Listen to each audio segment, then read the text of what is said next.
शांतता. नमस्कार.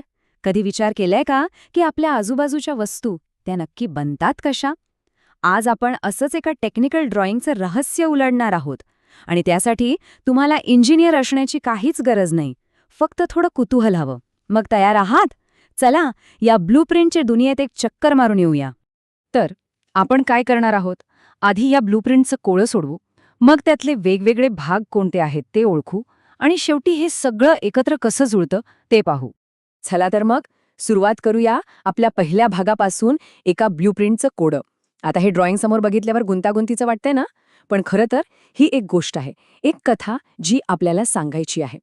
हे बघा, पहिल्यांदा पाहिल्यावर वाटू शकतं की अरे हे काय आहे, कितीतरी रेषा, आकडे, वेगवेगळे आकार. पण थांबा, घाबरू नका.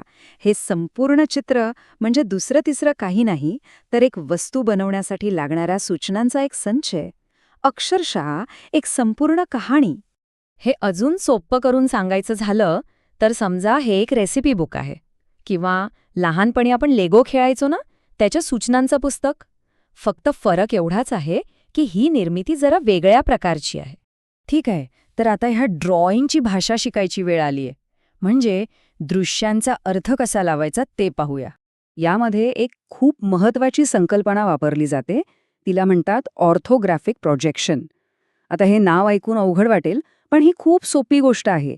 याचा अर्थ काय, तर एकाच 3D वस्तूला 2D कागदावर दाखवण्यासाठी तिला वेगवेगळ्या बाजूंनी पाहिलं जातं. म्हणजे समोरून, वरून, बाजूनी, आणि ती जशी दिसेल तशी काढली जाते. आता हे बघा, इथे 2 व्ह्यूज आहेत, एक टॉप व्ह्यू आणि एक फ्रंट व्ह्यू. यातली गंमत अशी आहे की टॉप व्ह्यूमधली प्रत्येक गोष्ट, प्रत्येक रेष ही अगदी सरळ रेषेत फ्रंट व्ह्यूमधल्या गोष्टींशी जुळते. दिसते? यामुळेच आपल्याला त्या वस्तूच्या संपूर्ण रचनेचा अंदाज येतो. बरं, आता एक गोष्ट लक्षात आली का? या ड्रॉइंगमध्ये काही ठिकाणी अशा तिरकस रेषा काढलेल्या आहेत. याला सेक्शन व्ह्यू किंवा हॅचिंग म्हणतात. याचा साधा सरळ अर्थ आहे की आपण त्या वस्तूला मधोमध कापलं आहे, म्हणजे जसं आपण फळ कापतो ना तसं. आणि आतलं सगळं काही आपल्याला स्पष्ट दिसावं यासाठी हे केलं जातं. चला तर मग आता वेळ आली आहे या असेंब्लीमधील वेगवेगळ्या घटकांना भेटण्याची. जणू काही ही पात्र आहेत आणि आपण त्यांची ओळख करून घेतोय.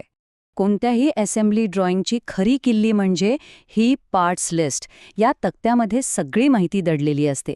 प्रत्येक भागाला एक अक्षर दिलेलं आहे, त्याचं नाव आहे, किती नग लागणार आहेत ते आहे, आणि सगळ्यात महत्त्वाचं ते कशापासून बनलंय, म्हणजे त्याचं मटेरियल काय आहे. Cast iron, gun metal, mild steel, प्रत्येक मटेरियलची निवड विचारपूर्वक केलेली असते. आणि का, ते आपल्याला पुढे कळेलच. सुरुवात करूया भाग ए पासून. हा आहे ब्लॉक. हा आपल्या पूर्ण असेंब्लीचा पाया आहे, त्याचा आधारस्तंभ. आणि हा बनलाय कास्ट आयर्नमधून. कास्ट आयर्न का? कारण ते खूप मजबूत असतं आणि मशीन चालताना होणारी कंपनी म्हणजे व्हायब्रेशन्स शोषून घेतं. त्यामुळे सगळी रचना स्थिर राहते.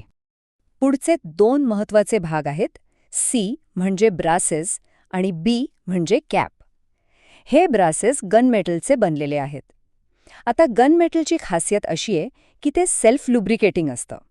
म्हणजे जेव्हा एखादा फिरणारा दांडा किंवा शाफ्ट यातून जातो तेव्हा घर्षण खूप कमी होतं. आणि ही कॅप, जी पुन्हा कास्ट आयर्नची आहे, ती या रचनेला वरून बंद करते. आणि आता हे आहेत आपले फास्टनर्स, म्हणजे भाग डी, ई आणि एफ. बोल्ट, नट आणि वॉशर. यांचं काम अगदी सोपं आहे, सगळ्या भागांना एकत्र घट्ट पकडून ठेवणं. आणि म्हणूनच हे माइल्ड स्टीलपासून बनवतात, कारण ते मजबूत आणि टिकाऊ असतं. ठीक आहे, आता आपण सगळे भाग ओळखले आहेत. आता सगळ्यात इंटरेस्टिंग भाग, हे सगळं एकत्र जुळतं कसं? चला तेच पाहूया.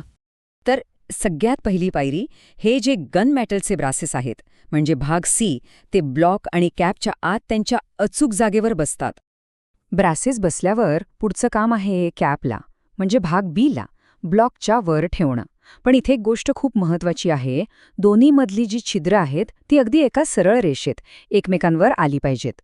आणि एकदा काही छिद्र जुळली की मग हा M16 बोल्ट म्हणजे भाग डी त्यातून जातो आणि थेट ब्लॉकच्या आत असलेल्या आटे किंवा थ्रेड्समध्ये जाऊन घट्ट बसतो. थोडक्यात सांगायचं तर हे जे बोल्ट, वॉशर आणि नट आहेत यांचे 2 सेट वापरले जातात. आणि यांच्या मदतीनेच एक मजबूत आणि सुरक्षित जोडणी तयार होते. तर आता आपण ही एक असेंब्ली तर समजून घेतली, पण आपण जे काही शिकलो ते फक्त ह्याच एका ड्रॉइंगपुरतं नाहीये. हे एक असं कौशल्य आहे जे आपल्याला कोणतीही वस्तू कशी बनवली जाते हे समजून घ्यायला मदत करेल. म्हणून पुढे कधीही असं ड्रॉइंग समोर आलं तर या 3 सोप्या गोष्टी लक्षात ठेवा. 1. सगळ्यात आधी पार्ट्स लिस्ट शोधा. 2. वेगवेगळे व्ह्यूज म्हणजे फ्रंट, टॉप, सेक्शन ते नीट समजून घ्या. आणि 3. मग हे सगळे भाग एकमेकांना कसे जोडले आहेत त्याचा माग घ्या. बस इतकंच. आणि गंमत म्हणजे ह्या ड्रॉइंगच्या मूळ डॉक्युमेंटमध्ये एक उद्दिष्ट लिहिलं होतं की ह्या धड्याच्या शेवटी तुम्ही जोडलेल्या जॉब्सना ओळखू शकाल. आणि आज आपण नेमकं तेच केलंय नाही का? आपण हे कोडं यशस्वीपणे सोडवलं आहे. तर आता या ब्लूप्रिंटची गोष्ट तर आपल्याला समजली. पण आता जर आपल्या आजूबाजूला बघा, आपल्या सभोवतालच्या प्रत्येक वस्तूमागे अशीच एक गोष्ट दडलेली आहे, नाही का? जरा विचार करा, अजून अशा कितीतरी वस्तू असतील ज्या आपली कहाणी सांगायला तयार असतील.